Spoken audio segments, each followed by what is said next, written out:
bem-vindos a mais um episódio do podcast Cienge, o podcast da construção. Eu sou Gabriela Torres, gerente de inteligência estratégica no ecossistema Cienge, e hoje eu estou aqui para falar com vocês um pouco sobre gestão de suprimentos através de dados. Uma convidada super legal e vai ser um episódio muito bacana. Lembrando que a gente tem mais episódios e você pode ouvir todos eles no Spotify e no YouTube. Então eu quero chamar para falar com a gente hoje a Pamela Biasi, da Curi. Oi, Pamela. Oi, bom dia, Gabi. Bom dia, tudo bem? Pamela, por Tudo favor, antes de entrar nas perguntas, se apresenta um pouquinho da Curi que o pessoal quer saber mais. tá ótimo. Bom, eu sou a Pamela, eu trabalho na Curi há 13 anos, eu fiquei só 2 anos fora. É uma empresa enorme, né? 61 anos de atuação. Hoje a gente atua nos mercados de Minha Casa Minha Vida. E eu vim da Camargo Correia, eu tenho como formação principal contabilidade, mas fiz diversos cursos na área, inclusive gestão estratégica e negociação em conflitos do INSPER. Atuo nesse ramo há 18 anos. Eu hoje tenho uma equipe de 30 pessoas, são 76 obras em andamento, com 44 mil unidades, que atendem São Paulo e Rio de Janeiro. Pamela, muito obrigada por estar aqui com a gente hoje. Nossa, tua experiência é muito vasta, né? São muitas unidades, muitas obras. Tenho certeza que vai agregar muito para quem está ouvindo a gente. E o que eu acho que é legal é que a gente entrar na visão mais estratégica, né? Tu falou tem bastante gente contigo, como que faz tudo isso, mas também numa visão mais tática e trazer alguns pontos mais práticos. Vamos lá, então? Vamos. Ótimo. Pamela, a primeira pergunta que a gente trouxe aqui, né, quando fala de suprimentos, é super comum entrar na pauta desperdício, é um dos grandes temas, né, quando se fala de suprimentos. E tem um estudo da CEBIC que apontou que desvio de custo e prazo são tão frequentes e mais de 59% dos desvios de custo e 35% dos atrasos estão ligados a processos anteriores à obra. Então a gente vê o quanto realmente a parte ali, né, do antes de compras, planejamento, antes de fato de começar a obra, impacta. Mas a gente sabe também que tem estratégias para contornar isso, né? Lean Construction, tecnologia. Queria que tu falasse um pouco sobre como que vocês lidam com isso aí na Curi. Então, a gente começou com o Lean Obras há alguns anos atrás, e isso já veio permeando para outros departamentos. Então, a gente solicitou para que ele fosse feito em suprimentos. Obras trouxe para nós essa sementinha do Lean, e em suprimentos a gente aplicou o Lean há uns 2 anos, mais ou menos. A gente revisou todos os processos, a gente pegou a empresa como um todo, de quando nasce o terreno até o final da obra, e a gente mexeu com vários departamentos para que fizesse com que tudo fluísse de uma forma mais simples, né? E a gente eliminou vários desperdícios, então a gente sempre dizia muito isso no Lean, eliminar desperdícios. Então, o Lean tem ajudado até hoje, inclusive a gente tem algumas mudanças no próprio Cienge que a gente tem feito, e o Lean tem permeado pela empresa. Hoje ele está também no departamento de projetos, e a gente tem ideia de expandir para todos os departamentos. Essa questão do desperdício é muito importante, porque hoje, além de desperdício, se fala de sustentabilidade. Então, a gente acaba pegando esse gancho todo e, revendo tudo que a gente tem feito no dia a dia aqui. Legal.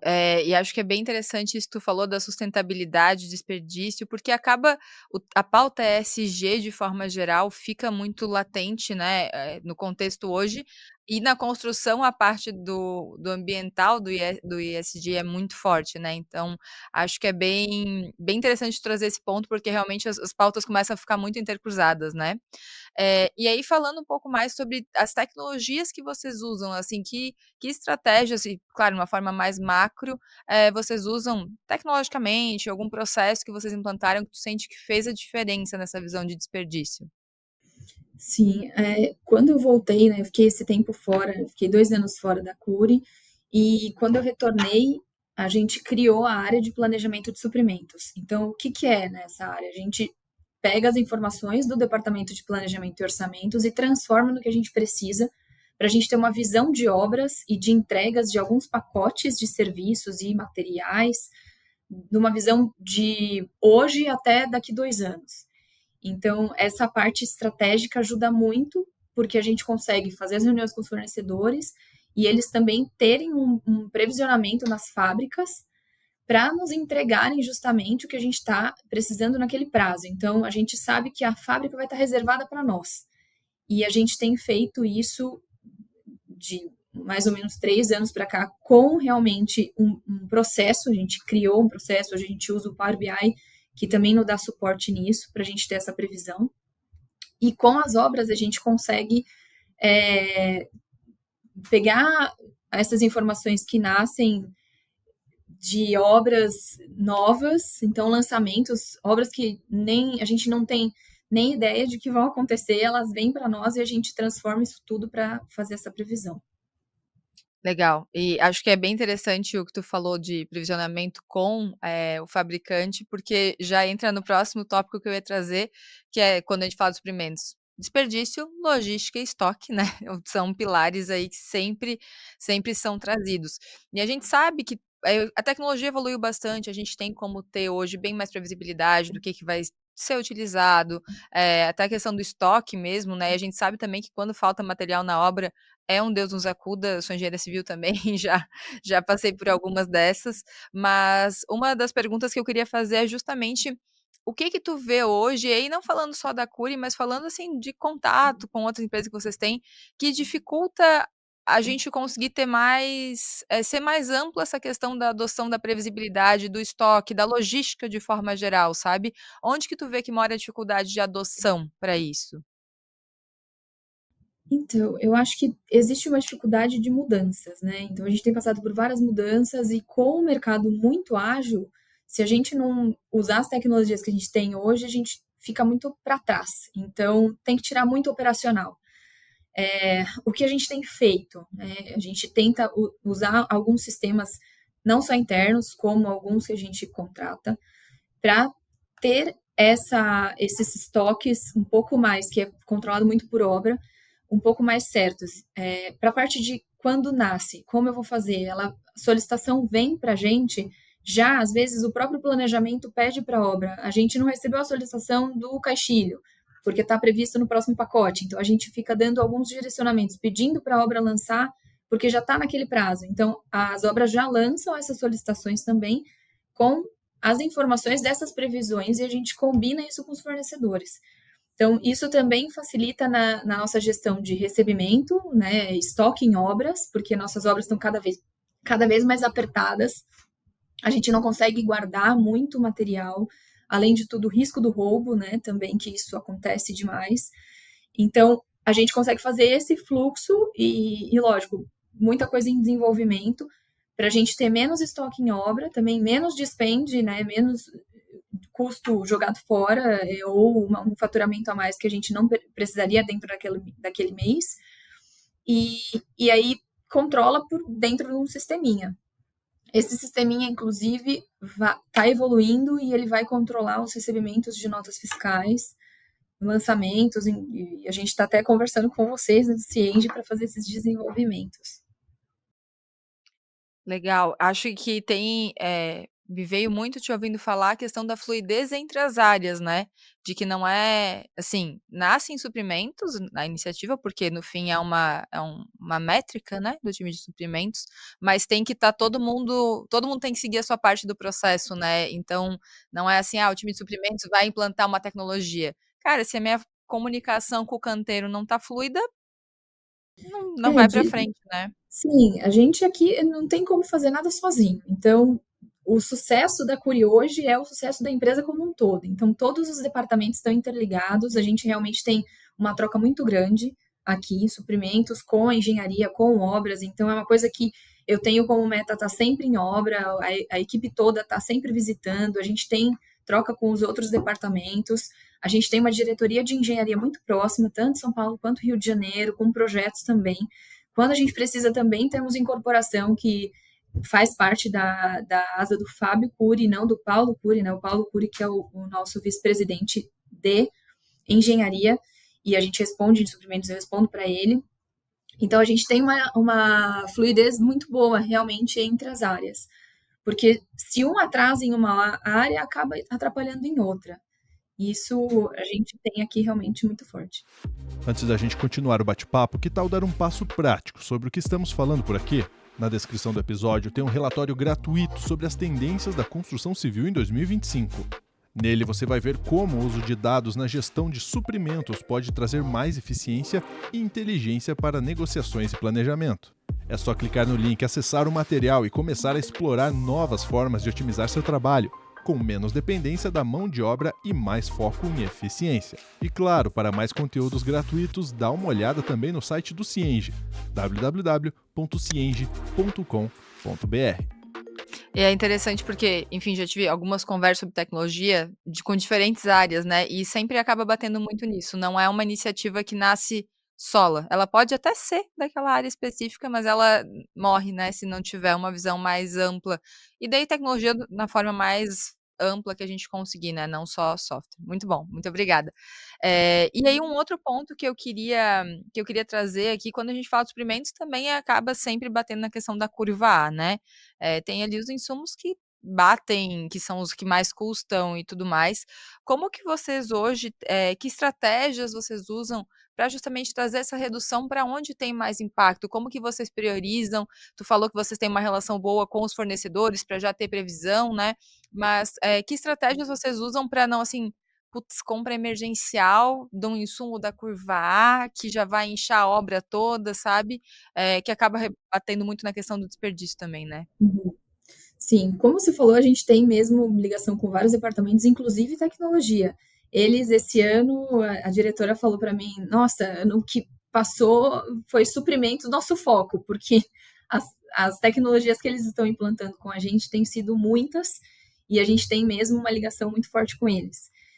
Inclusive, essas ajudam a gente a fazer vários controles, como inclusive curvar, a gente está implantando em alguns Power BIs, a gente está tentando passar por um processinho um pouco mais simples, porque hoje a gente acompanha valor unitário, acompanha a parte de pacotes, a gente sempre analisa as compras anteriores, os orçamentos, eles são baseados no nosso departamento, então eles têm acesso até às nossas pastas, porque se eles não utilizarem nossos custos, a gente vai ter um estouro de obra, não vai conseguir fazer a obra pelo custo que a gente precisa, visando sempre a nossa meta, né, que é custo, prazo e qualidade.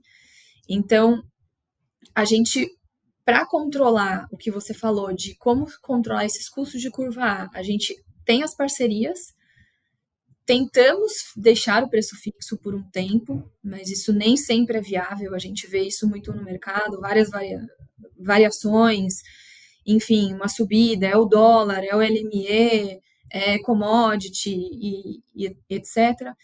Então, a gente tenta ir pelos nossos preços históricos, a gente acompanha por indicadores, então são vários indicadores que a gente acompanha, não é falar, é uma ferramenta só que a gente entra, analisa se está subindo ou descendo, não, a gente tem vários indicadores, tem aplicativos, a gente entra em sites, a gente está sempre acompanhando as notícias, e aí dentro, né, com tudo isso, a gente faz uma ideia de previsão e chama as parcerias para a gente tentar manter um preço fixo saudável por um tempo. Além dos mapas, a gente também faz os mapas globais, que dando essa previsão de quantitativo para os fornecedores, a gente consegue também segurar um pouco o custo. E me chama a atenção de ouvir falar, porque, claro, a Cury é do tamanho que é, né, e ainda assim tem, que nem tu falou, um desafio de, putz, acompanhar tudo isso, tentar manter preço, como que isso bate nas construtoras menores, né, nas incorporadoras menores, onde o recurso é mais limitado, a previsibilidade às vezes também, e até mesmo a capacidade de negociação, né. Então, acho que isso só mostra como realmente é um setor desafiador e que exige muita energia, né, de quem tá na ponta, porque se a empresa grande já tem essa dificuldade de conseguir manter o custo, cara, o pequeno ainda mais, né. Não sei se consegue compartilhar um pouco a tua visão sobre isso? Com certeza. Eu vim de uma empresa muito grande, eu vim da Camargo Corrêa, eu comecei a trabalhar lá quando eu tinha 18 anos, e passei por algumas áreas, eu fiquei mais em suprimentos mesmo, mas eu já tinha isso, né, a Cury, quando eu entrei, era pequena, a gente controlava, se eu não me engano, eram 15 obras, então o controle era completamente diferente, a gente fazia tudo muito mais papel, era impressora, era assinatura, não tinha quase nada digital. Então, foi bem interessante até porque eu tive essa diferença de empresa menor e eu vi que, assim, o que eu acho, né, a Cury cresceu muito justamente por começar a visualizar lá que ela ia ser grande. Então, ela começou a fazer controle de empresas grandes, eu vi uma mudança de rotinas aqui, eu consegui trazer muita coisa que eu fazia na Camargo, eu trouxe para suprimentos. Eu ainda era compradora na época, então eu vi que a Cury aceita muita coisa nova, muita novidade, muita tecnologia. Então, todas as mudanças foram muito bem vistas, né, da parte que eu trouxe, do que eu vi de outros departamentos. Então, assim, hoje a Cury realmente está grande, é um pouco, teoricamente, mais fácil de negociar, porque a gente tem um certo poder, a gente paga bem, a gente não atrasa pagamento, enfim. E para empresas menores, eu imagino que seja mesmo um desafio, mas que se estiverem se estruturando no mercado, no passo a passo elas vão conseguir chegar, mesmo não sendo do tamanho da Cury, numa empresa similar a ter um custo não tão próximo, mas eu imagino que tem umas condições melhores para ela no dia a dia. Bem legal isso que tu falou, acho que é sempre muito interessante pensar que justamente a gente cresce porque começa a ter processos de governança e mais estruturados e não o contrário, né, não cresce no caos, mas organiza o caos para crescer, um pouco essa lógica, e acho que a Cury é realmente um case super legal nisso, muito bom. Sim, e de E a próxima representação, né, Gabi? Desculpa te desculpa, pode falar. interromper, mas Não? o que a gente tem muito aqui são os donos sempre muito próximos. Então, eu tenho uma aprovação, eu tenho minha alçada de aprovação, mas o vice-presidente aprova toda semana os processos com a gente. Então, realmente, o dono estando próximo faz com que a empresa cresça. Isso é um É uma ponto questão também de uma gestão próxima. Uma questão cultural, né. Acho que é Sim, uma questão cultural isso de olhar para eficiência, olhar para o a gente falou, era no papel, mas vamos buscar ganho de eficiência, o que que é o próximo passo, né. Eu falo muito isso, vejo muita empresa querendo sair do 8 para o 800, né, nem para 80. Não tenho não é nada aos e quero poucos, né. ter todas as tecnologias. Cara, tem Sim, tem meios passos que já vão te trazer ganho, que já vão trazer mais eficiência, e aí a gente tem que ter um passo de cada vez, né, não adianta sair dando salto, porque daí a frustração vem, o investimento é alto, a frustração vem, e é isso que não funciona, né. Então eu acho que é bem legal isso que você trouxe do fator cultural, que às vezes ele é subestimado, eu diria, e ele faz sim, uma super diferença, né. um pouquinho por dia, né, um pouquinho por dia e chegar Um como a pouquinho gente por dia. chegou, tudo muito digitalizado, tudo muito tecnológico, né. Então, claro, e é um passo a passo, a gente ainda está no meio do caminho, sempre queremos evoluir. Legal. E aí, a próxima pergunta que eu queria puxar, é bem interessante, porque mesmo sendo estruturado, mesmo tendo um bom processo, eu tenho certeza que imprevistos acontecem, né. Não tem como, obra é não saber o que vai acontecer, a com certeza, assim, né. E como que vocês lidam que assim, que processos que vocês viram que mais funcionam? Porque acho que, de novo, né, falando das empresas um pouco menores, talvez que a Cury, e não só menores em porte, mas até tecnologicamente a Cury é uma grande referência, né, então uma empresa que está começando a sua jornada digital, o que que tu viu e vê que realmente faz a diferença quando fala, assim, de imprevisto, sabe? Aconteceu um imprevisto, o que que é o processo que melhor funcionou, como vocês fazem aí? Primeiro que eu acho que a gente tem que ter o plano A, B e o C, porque a gente às vezes pega um imprevisto, resolve, aí tem outro imprevisto e tem que resolver. Então, é difícil prever realmente as dificuldades do mercado, mas se a gente tiver também algumas parcerias, isso facilita para a gente. E a gente fazer tudo com muito cuidado. Então, realmente analisar todo o processo. Quais são, né? Fazer a mitigação de riscos mesmo. Quais são os problemas que eu posso ter nesse assunto? Então, a gente verifica os riscos, faz uma análise, e aí, para atacar, a gente fala: então tá, então para a gente precisar ir para cá, a gente tem esses riscos, mas para esses riscos a gente tem tais opções de resolver. Então, tá bom, então a gente vai decidir que a gente está aceitando esses riscos e vamos seguir. Então, eu imagino que tem que ser dessa forma, a gente realmente está analisando todo o processo e fazer a mitigação de riscos também. Uhum. E aí a questão dos dados fica cada vez mais latente, né, porque Exatamente. justamente para Sem poder dados, calcular esses riscos. sem dados, sem análise. Então, realmente, eu acho importante a gente juntar a maior parte, né, do que mais a gente tiver de informações para tomar uma decisão. Eu sou uma pessoa bem analítica, inclusive a minha equipe às vezes fala, para um pouco, porque já deu aqui de análise, porque realmente eu quero ter segurança. Para eu ter segurança, eu tenho que fazer análise. É isso que você falou mesmo, tem que contar com o pessoal ali de tecnologia da informação também. E aí, como é a rodinha, né, tudo que a gente já falou das outras áreas, de tudo mais, para poder tomar decisões melhores, né, não dá para ser Sim, é cultural mesmo, não dá para ser um esforço pontual, né. sim, é uma engrenagem. Então, se não tiver informação do todo, a gente não consegue seguir. Uhum. Legal. E aí, Pamela, até a gente estava falando antes de começar a gravação, a pergunta de $1.000.000, né. O que que tu vê para o futuro aí, falando de área de suprimentos mesmo, né, gestão, tecnologia, tendências, o que que tu tem visto, assim, que te chama a atenção? A questão até da própria IA, né, cada vez mais relevante e com uma evolução muito rápida, né, acho que esse é o principal questão, né, evoluindo muito rapidamente.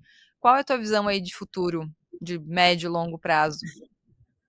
Bom, eu vejo que se a gente não digitalizar, se a gente não tiver tecnologia, se a gente não usar a IA, a gente vai realmente ter mais dificuldade, vai ficar muito no operacional e tudo vai demorar mais e a gente demora mais para evoluir. Então, hoje, com o volume que a gente tem, o que eu sempre tento é fazer uma análise, se tiver, encontrar alguma dificuldade, chamar os departamentos e sempre sinalizar, ó, pessoal, a gente pode ter problema aqui. Como a gente vai resolver isso aqui? Porque isso não é problema agora, mas lá na frente vai virar um problema.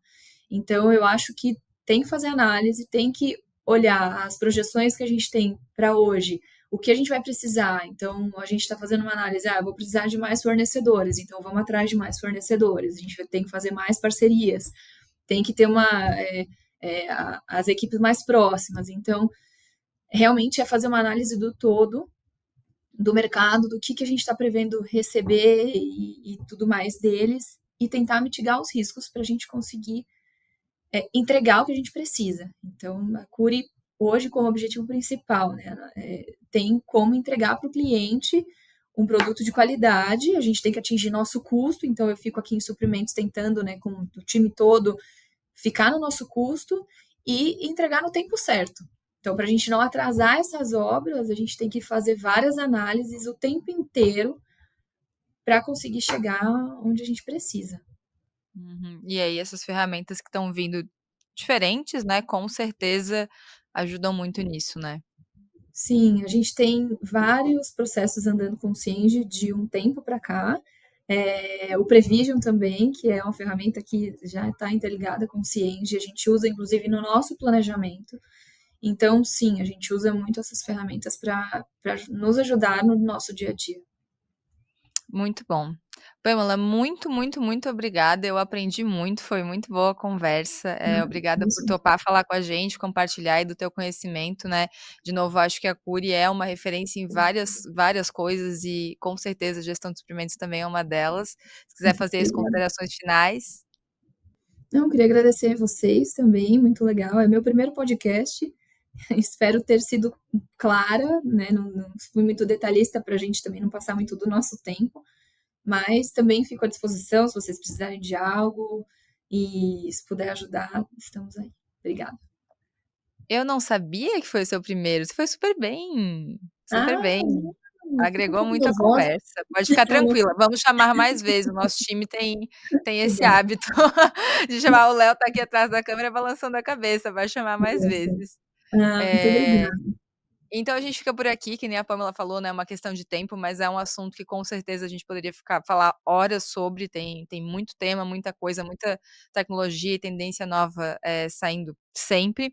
E esse foi mais um episódio do podcast Cienge, o podcast da construção. Se você gostou desse conteúdo, acessa o link na descrição, tem um material sobre tendências também da construção, que eu tenho certeza que você vai gostar muito, e nos vemos em breve. Obrigada. Esse foi o episódio de hoje. Aproveite para nos seguir no YouTube, Spotify e Cienge Comunidade. Espero você em mais um Cienge Podcast da Construção. Até mais!